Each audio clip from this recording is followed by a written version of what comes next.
আল্লাহ সন্তুষ্টতা হওয়া। রিজিকের আরো একটি স্তর রয়েছে, সেটা হচ্ছে রিজিক প্রশস্ত হয় কি করে। রিজিক প্রশস্ত হয় কিভাবে, এর জন্য আরেকটি স্তর রয়েছে, সেটি হচ্ছে কি বলেন তো, ধৈর্য। ধৈর্য, এটা আল্লাহ সুবহানাহু ওয়া তাআলার তরফ থেকে কি রিজিক। কোন ব্যক্তি যদি মুসিবতে বিপদে, আল্লাহ সুবহানাহু ওয়া তাআলা আমাকে দেখছেন, কেউ দেখছেন না, এই এরকম যদি আকেলে ভাবেন যে আল্লাহ সুবহানাহু ওয়া তাআলা আমাকে দেখছেন, পৃথিবীর কেউ দেখছেন না, আমি আল্লাহর প্রতি অটল হলাম, ধৈর্য ধারণ করলাম, তাহলে ভাববেন যে আল্লাহ সুবহানাহু ওয়া তাআলা আপনার রিজিক প্রশস্ত করবেন। বুঝতে পারেননি আমার কথা মনে হয়? রিজিক, আপনি যে ধৈর্য ধারণ করছেন, এটাও আল্লাহর তরফ থেকে একটা রিজিক। সেই জন্য আমাদেরকে মুসিবতে কি করতে হয়, ধৈর্য ধারণ করতে হয়। সূরা আসরের শেষে আল্লাহ ধৈর্য ধারণ করার জন্য বলেছেন। কি বলছেন আল্লাহ সুবহানাহু ওয়া তাআলা?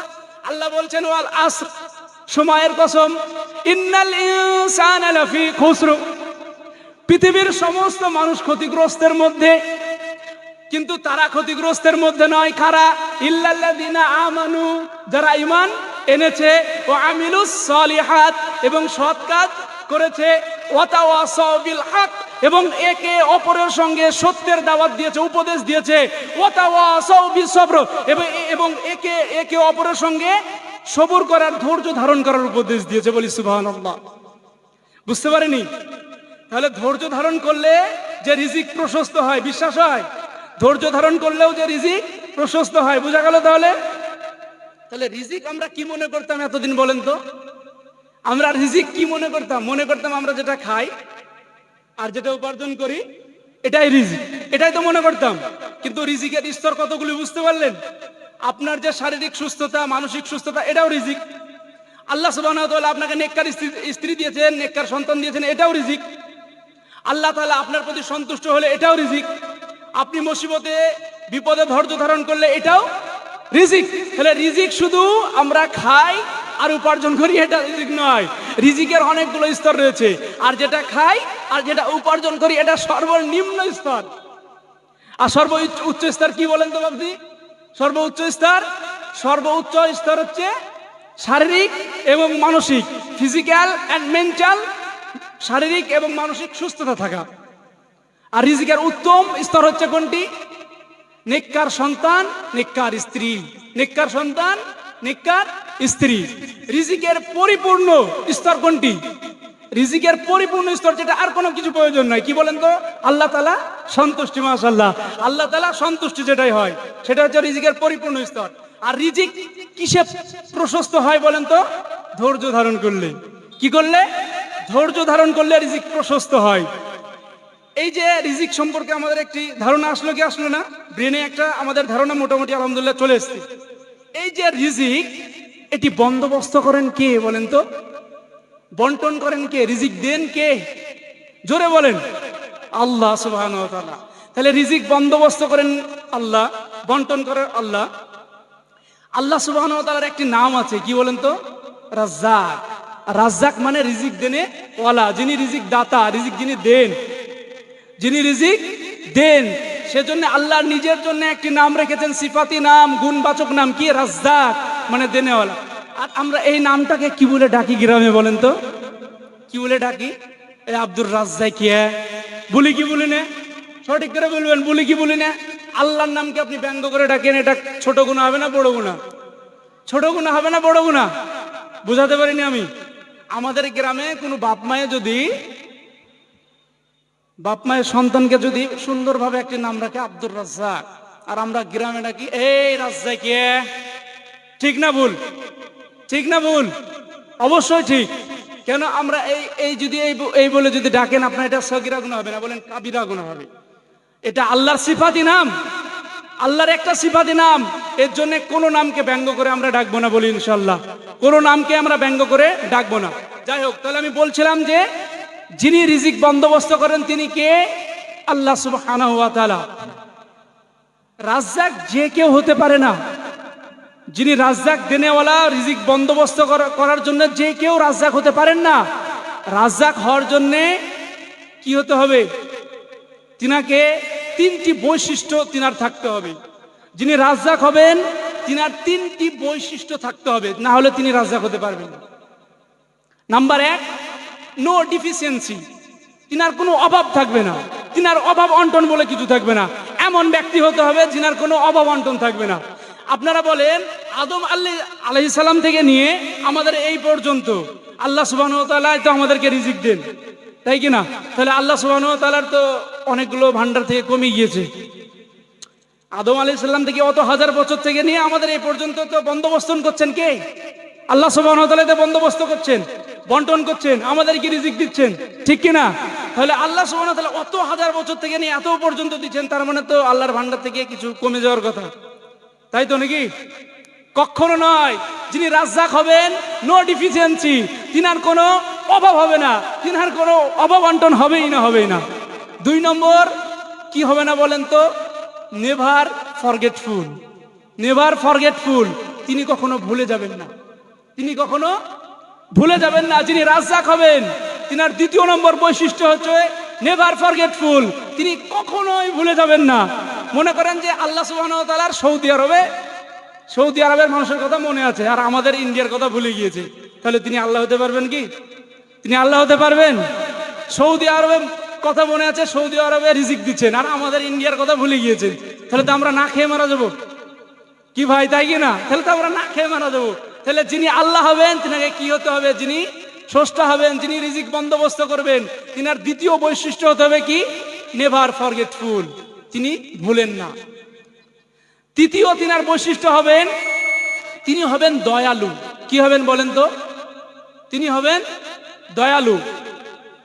যিনি দয়ালু যদি নাই হবেন, তাহলে আল্লাহ সুবহানাহু ওয়া তাআলা তো শুধু মুসলিমদেরকে রিজিক দিতেন, অন্য যারা নাস্তিক, যারা মুশরিক, তাদেরকে তো রিজিক থেকে বঞ্চিত করে দিতেন।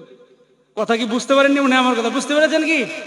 আল্লাহ কি হবেন বলেন তো? দয়ালু হবেন, দয়ালু। যদি দয়ালু নাই হবেন, তাহলে তো শুধু আল্লাহ কি বলছেন যে ইন্নাদ দীনা ইনদাল্লাহিল ইসলাম, আমার কাছে মনোনীত ধর্ম হচ্ছে ইসলাম। তাহলে আমি তো ইসলাম মানে যারা মুসলিম, আমি তো মুসলিমদেরকে রিজিক দিব, বাদ বাকি মুশরিক নাস্তিক তাদেরকে দিব না। এটা হবে? এটা আল্লাহর সিফাত কখনো নয়। আল্লাহর সিফাত এটা কখনো নয়। যিনি আল্লাহ হবেন, তিনার 3 নম্বর বৈশিষ্ট্য হচ্ছেন কি? দয়ালু হবেন। কি হবেন? দয়ালু হবেন। তিনি যদি দয়ালু না হন, তাহলে মুসলিমদেরকে দিবেন, বাদ বাকি নাস্তিক মুশরিক তাদেরকে রিজিক না দিয়ে তারা মারা যাবেন। আল্লাহ সুবহানাহু ওয়া তাআলা এমন না। আল্লাহর যে বিরোধিতা করে তাকেও আল্লাহ রিজিক দেয়, আল্লাহর যে বিরোধিতা করে তাকেও আল্লাহ রিজিক দেয়, দেয় কি না? নাহলে তো নাকে যারা বিরোধী করে তারা তো সবাই মারা যেত নাকি। হয়তো বারাকা কমে যাবে, যারা ইবাদত না করতে পারে, নামাজ নাও পড়তে পারে, আল্লাহকে সেজদা নাও দেয়, তাদেরকেও রিজিক দেয় কিনা? হয়তো আল্লাহ বারাকা কমে দিবে রিজিকের মধ্যে, কিন্তু তাদেরকেও খাওয়ান, তাদেরকেও পড়ান। কে বলেন তো? আল্লাহ সুবহানাহু ওয়া তাআলা। আল্লাহই দেন। আল্লাহ সূরা মুলকের 21 নম্বর আয়াতে বলছেন যে আমি আল্লাহ সুবহানাহু ওয়া তাআলা যদি তোমাদেরকে রিজিক বন্ধ করে দিই, পৃথিবীর কে এমন আছে বলো যে তোমাদেরকে রিজিক এনে দিবে? পৃথিবীর কে এমন ব্যক্তি আছে বলো যে তোমাদেরকে রিজিক ফিরে দিবে? আমি আল্লাহ যদি তোমাদের রিজিক বন্ধ করে দিই, পৃথিবীর কেউ কি আছে যে তোমাদের রিজিক বন্ধ করে রিজিক ফিরিয়ে এনে দিবে? কেউ পারবে না। এবং সূরা মুলকের শেষে বলছেন আমি যে তোমাদেরকে সুমিষ্ট পানি পান করাই, এত সুমিষ্ট পানি পান করাই, এই পানি যদি আমি তোমাদেরকে লবণাক্ত করে দিই, বলো কে সুমিষ্ট পানি পান করে দিবে? বলো কে করে দিবে? কেউ কি আছে এমন? আল্লাহ সুবহানাহু ওয়া তাআলা সূরা মুলকের শেষ অংশে এটা বলছেন যে এই যে আমি তোমাদেরকে সুমিষ্ট পানি পান করাই, এই সুমিষ্ট পানি যদি আমি বন্ধ করে দেই, এই যদি লবণাক্ত করে দিই এই পানিকে, বলো তোমাদেরকে কে এই সুমিষ্ট পানি ফিরিয়ে দিবে? কেউ পারবে না পৃথিবী। এবং আরো বলছেন এই যে আমি তোমাদেরকে পাতাল থেকে পানি তোলার ব্যবস্থা করে দিই, পাতাল থেকে পানি খাওয়ার ব্যবস্থা করে দিই, এই পাতালের যদি অতল গভীরে আমি এই পানিকে অতল গভীরে এই পানিকে যদি আমি পৌঁছে দিই, কে ফিরিয়ে দিবে এই পানি? কেউ কি আছে? তোমাদের কেউ কি আছে? এই অতল গভীরের একদম তলে যদি আমি পানিকে পৌঁছে দিই, কেউ কি তোমাদের আছে যে তোমাদেরকে পানি ফিরিয়ে দিবে? কেউ নেই, কেউ নেই। তাহলে রিজিক এটা আমাদের কি বলেন তো? রিজিক আল্লাহ সুবহানাহু ওয়া তাআলার তরফ থেকে হয়। আল্লাহ সুবহানাহু ওয়া তাআলার তরফ থেকে রিজিক দেন। এবং আল্লাহ সুবহানাহু ওয়া তাআলা এবং বিশ্বনবী হযরত মুহাম্মদ সাল্লাল্লাহু আলাইহি ওয়াসাল্লাম বুখারী শরীফের 3208 নম্বর হাদিস, বুখারী শরীফের 3208 নম্বর হাদিসে বিশ্বনবী হযরত মুহাম্মদ সাল্লাল্লাহু আলাইহি ওয়াসাল্লাম বলছেন, প্রতিটা মানুষের জন্য মায়ের গর্ভ থেকেই রিজিক নির্ধারিত। বুঝতে পারেননি কথা? বিশ্বনবী হযরত মুহাম্মদ সাল্লাল্লাহু আলাইহি সাল্লাম কি বলছেন? প্রতিটা ব্যক্তির জন্যই মায়ের গর্ভ থেকেই রিজিক ফিক্সড, নির্ধারিত করে দেওয়া হয়েছে। এটা বলা হয়েছে যে আমরা যখন মায়ের গর্ভে থাকি তখন 40 দিন থাকি কি অবস্থা জানেন? নুতফা অবস্থায়। আরবাঈনা ইয়াওমান নুতফা, আমরা থাকি মায়ের গর্ভে 40 দিন নুতফা অবস্থায়। সুম্মা ইয়াকুনা আলাকা মিসলা যালিক, এবং 40 দিন থাকি রক্তপিণ্ড অবস্থায়। সুম্মা ইয়াকুনা মুদগা মিসলা যালিক, এবং 40 দিন থাকি রক্তপিণ্ড, একটি রক্তপিণ্ড অবস্থায়, রক্তের টুকরা অবস্থায় থাকি 40 দিন। এই 40 দিন থাকার পরে আল্লাহ সুবহানাহু ওয়া তাআলা একজন ফেরেশতা পাঠান, আর ওই ফেরেশতা এসে আমাদেরকে ফুঁক দেন, রূহের ফুঁক দেন, রূহ। নাহলে আমাদের জীবন কি করে ফিরে আসলো? ফেরেশতা দিয়ে একটা রূহ ফুঁক দেন, রূহ যেটা প্রাণ, আমাদের প্রাণ। এই রূহ ফুঁক দেওয়ার পরে আমাদের জন্য 4টি জিনিস নির্ধারিত করা হয়ে যায়।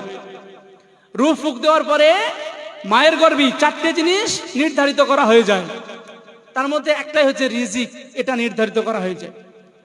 তাহলে যেটা আপনার জন্য রিজিক নির্দিষ্ট, সেটা আপনি উপভোগ না করে কোনোদিন মারা যাবেন না। যেটা আল্লাহ সুবহানাহু ওয়া তাআলা আপনার জন্য রিজিক ফিক্স করেছেন, সেটা আপনি না উপভোগ করে কখনোই মারা যাবেন না। তার জন্য আল্লাহ বিশ্বনবী হযরত মুহাম্মদ সাল্লাল্লাহু আলাইহি ওয়াসাল্লাম বলছেন, লা তামুতুন নাফসুন হাত্তা তাস্তাকমিলা রিজকাহা। আল্লাহ তোমার জন্য যেটা নির্ধারিত করেছে সেটা না খেয়ে তুমি মারা যাবে না। বলি সুবহানাল্লাহ, জোরে বলি না একটু সুবহানাল্লাহ। তাহলে আল্লাহ সুবহানাহু ওয়া তাআলা যেটা আমাদের জন্য ফিক্সড করেছেন রিজিক, সেটা আমরা না খেয়ে না উপভোগ করে মারা যাব না। আপনার জন্য আল্লাহ যেটা রেখেছেন সেটা পৃথিবীর সমস্ত শক্তি একত্রিত করেও আপনার জন্য যেটা রেখেছে ওটাকে কেউ হরণ করতে পারবে না, ওটাকে কেউ বঞ্চিত করতে পারবে না। আর আল্লাহ সুবহানাহু ওয়া তাআলা আপনার জন্য যেটা রাখেনি, সমস্ত পৃথিবীর শক্তি একত্রিত করেও আপনাকে দিতে পারবে না। বুঝতে পারেননি? আল্লাহ সুবহানাহু ওয়া তাআলা যেটা আপনার নির্দিষ্ট আপনার জন্য রিজিক ফিক্সড করেছেন, নির্ধারিত করেছেন, সেটা সমস্ত পৃথিবীর শক্তি একত্রিত করে আপনার বিরোধিতা করে ওই রিজিক আপনার কাছে কেউ কেড়ে নিতে পারবে না। এবং আপনার জন্য যেটা নাই, আপনার যেটা রিজিকের ভিতরে নাই, আল্লাহ পৃথিবীর সমস্ত শক্তি একত্রিত করে, পৃথিবীর যত শক্তি আছে সমস্ত শক্তি একত্রিত করে আপনাকে ওটা দিতে পারবে না। পারবে? আপনার জন্য যেটা নাই সেটা দিতে পারবে? আর আপনার জন্য যেটা আছে কেউ বিরোধিতা করে সেটা রাখতে পারবে? জোরে বলেন, রাখতে পারবে? কোনো সময় নয়, কোনো সময় পারবে না। রিজিক যেমন মনে করেন আমাদের এদিকে আপেল হয় না, রিজিকের একটা সিম্পল উদাহরণ দিচ্ছি, তাহলে বুঝতে পারবেন রিজিক আমাদের কেমন করে আসে, আল্লাহ কেমন করে খাওয়ায়। আমাদের দিকে আপেল হয় না, কিন্তু আমরা কিন্তু আপেল খাই। কাশ্মীরে আপেল হয়, আপনি সাপোজ আপনারা কাশ্মীরে আপেল খেয়েছেন। কাশ্মীরে যে গাছটি হয় আপেলের, সেখানে মুকুল হয়, ফুল ধরে, ধরে তো মুকুল হয়, ফুলও ধরে। অনেকগুলো পাখি আসে, অনেকগুলো মুকুল নষ্ট করে, করে কি করে না? আপনি যে আপেলটা খাবেন ওই মুকুলের ভিতরে ছিল কি ছিল না? সেই মুকুলটা ছিল, কিন্তু পাখিগুলো অন্য মুকুল নষ্ট করলো। কিন্তু আপনি যেটা খাবেন, আল্লাহ সুবহানাহু ওয়া তাআলা যেটা আপনার জন্য রেখেছেন, ওই মুকুলটা কিন্তু পাখিতে নষ্ট করে নাই। করেছে? বলেন, করে না। ওই আপেলটা প্যাকিং হয়ে আমাদের চলে আসলো মুর্শিদাবাদে, বহরমপুর বাজারে মনে করেন, বা কলকাতায় প্রথমে চলে আসলো। কলকাতায় আসার পরে অনেক ব্যবসায়িক ওই আপেলটা লেড়েছে, লাড়ার পরে নিয়েছে, রেখেছে। আবার এমনও হয়েছে যে লিয়েও আবার রেখে দিয়েছে। যেটা আপনি খাবেন, যেটা আপনি খাবেন লেড়েছে, লেড়ে আবার রেখে দিয়েছে, কিন্তু ওর রিস্কে তো ওটা নাই। রিস্কে আছে আপনার, ও পাবে না তো। রিস্ক আপনার জন্য আল্লাহ রেখেছেন ওটা। ও কিন্তু লেড়েছে, টেড়েছে, সব করেছে, কিন্তু উপভোগ করেনি, রেখে দিয়েছে। ওটা বহরমপুরে আসলো, সেম ওই করেছে। ডোমকলে আসলো, সেম ওই করেছে। মাছ পাড়াতে এসেছে, আবার লাড়াছাড়া করেছে। এবার দাম দর হয়ে গিয়েছে, তারপরে দাম দরে একটু বলছে হবে না, আবার রেখে দিয়ে চলে গেল। তার মানে ওটা ওর রিজকে নয়, ওটা আপনি নিয়েছেন, ওটা আপনার জন্য আল্লাহ সুবহানাহু ওয়া তাআলা উপভোগ করে রেখেছেন। বলি সুবহানাল্লাহ, জোরে বলি সুবহানাল্লাহ। তাহলে বুঝতে পারা গিয়েছে, রিজক বুঝতে পারা গিয়েছে যে মুকুলটা ছিল ওটা মুকুল থেকে আপনার জন্য আল্লাহ রেখেছেন। আপনি না উপভোগ করে ওটা কখনো মরবেন না। তার লাগে কি বলছে বিশ্বনবী, লা তামুতুন নাফসুন হাত্তা তাস্তাকমিলা রিজকাহা। হে তোমরা শুনে নাও, যেটা তোমার জন্য নির্দিষ্ট রিজিক রাখা হয়েছে, সেই রিজিক তুমি উপভোগ করে না কখনোই মারা যাবে না। সেটা আপনি খাবেনই, বাড়িতে নিয়ে এসে কেউ খায়নি, ওটা আপনার জন্য আছে, মানে ওটা আপনিই খাবেন। আল্লাহ সুবহানাহু ওয়া তাআলা ওটা আপনার জন্য ওই বাবুই রেখেছেন। তাহলে রিজিক নিয়ে টেনশন কার?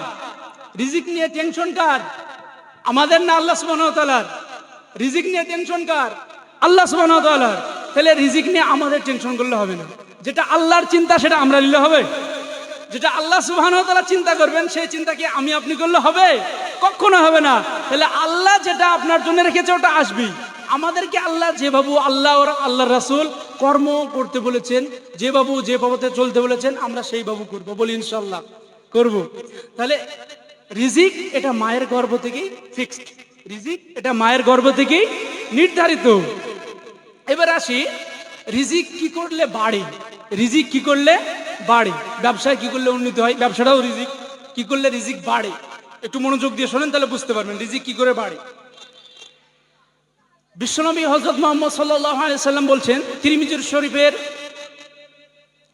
2344 নম্বর হাদিস, সহিহ তিরমিজি শরীফের, তিনি বলছেন যে যদি তোমরা তাওয়াক্কুল করতে পারো, তাওয়াক্কালতু আলাল্লাহ, তাহলে তোমাদের প্রতি রিজিক বাড়বে।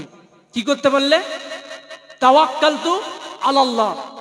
রাসূলুল্লাহ সাল্লাল্লাহু আলাইহি ওয়াসাল্লাম বলছেন যে মানব জাতি তোমরা যদি এই পাখিদের মতো তাওয়াক্কালতু আলাল্লাহ করে বেরিয়ে যেতে পারো, তাহলে পাখিদেরকে আল্লাহ সুবহানাহু ওয়া তাআলা যেভাবে রিজিক দান করেন, মানব জাতি তোমাদেরকেও আল্লাহ সুবহানাহু ওয়া তাআলা এইভাবেই দান করবে, বলি সুবহানাল্লাহ। বুঝতে পারিনি? আমরা যদি তাওয়াক্কালতু করতে পারি, তাওয়াক্কালতু আলাল্লাহ মানে কি? আল্লাহর প্রতি ভরসা। পাখিগুলো কার প্রতি ভরসা করে বলেন তো? এই যে সকালবেলায় বেরিয়ে যায় খালি পেটে, কার প্রতি? আপনার আমার প্রতি ভরসা করে? আপনার আমার প্রতি ভরসা করে পাখিগুলো বেরিয়ে যায়, কার প্রতি ভরসা করে বলেন? তার জন্য বিশ্বনবী কি বলছেন? বলছেন যে তোমরা মানব জাতি তোমরা যদি পাখিদের মতো তাওয়াক্কালতু আলাল্লাহ করে বেরিয়ে যেতে পারো, আল্লাহ সুবহানাহু ওয়া তাআলা যেমন পাখিদেরকে রিজিক দান করেন, যেভাবে খাওয়ান, তোমরা মানব জাতি তোমাদেরকে এইভাবেই খাবে যদি তোমরা তাওয়াক্কালতু আলাল্লাহ করতে। তাহলে আমরা কি করতে হবে রিজিক বাড়ার জন্য? তাওয়াক্কালতু আলাল্লাহ। এটা বড় একটি জিনিস, বড় একটি নিয়ামত, এটা আল্লাহ সবার ভিতরে দেয় না। আমরা সকলেই চেষ্টা করবো যেন তাওয়াক্কালতু আলাল্লাহ হতে পারি। ভরসা একমাত্র আল্লাহর প্রতি, কারো প্রতি ভরসা নাই।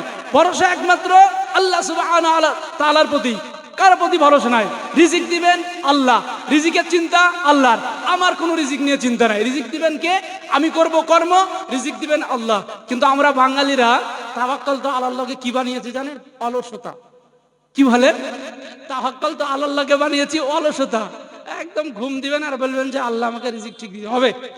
এটা বিশ্বনবীর পন্থায় রিজিক, এটা তাওয়াক্কালতু আলাল্লাহ করা হলো। আমরা অকর্মতা, তারপর অলসতা, অপারগতা, এগুলোকে বানিয়েছি তাওয়াক্কালতু। এটা হবে? এটা কি বিশ্বনবীর পন্থায় তাওয়াক্কালতু আলাল্লাহ হবে? এটা হবে না। বিশ্বনবী যে পন্থায় যে ভাবু তাওয়াক্কালতু আলাল্লাহ করতে বলেছেন সেই ভাবু। একজন সাহাবী বিশ্বনবী হযরত মুহাম্মদ সাল্লাল্লাহু আলাইহি সাল্লামকে বলছেন যে আয় আল্লাহর রাসূল, উট নিয়ে এসেছে, যে উটটি আমি বাঁধবো না আল্লাহর প্রতি তাওয়াক্কুল করে ছেড়ে দেবো, দিয়ে আবার চলে আসবেন। ভালো করে শুনেন কিন্তু, একটি উট নিয়ে এসেছে, যে উটটি কি আমি গাছে বাঁধবো না আল্লাহর প্রতি তাওয়াক্কুল করে ছেড়ে দেবো, তাহলে আবার নিয়ে আসবে। বিশ্বনবী হযরত মুহাম্মদ সাল্লাল্লাহু আলাইহি সাল্লাম বলছেন না, তুমি আগে উটটিকে গাছে বাঁধো, তারপর আল্লাহর প্রতি তাওয়াক্কুল করো। বুঝতে পারেননি? তাওয়াক্কুল তো তাহলে আমরা বাঙালিরা হলে কি বলতো? ছেড়ে দে আল্লাহর প্রতি, ও আল্লাহ ঠিক আবার নিয়ে আসবে। এটা তাওয়াক্কুল তো আলাল্লাহ, এইভাবে তাওয়াক্কুল তো হয় না।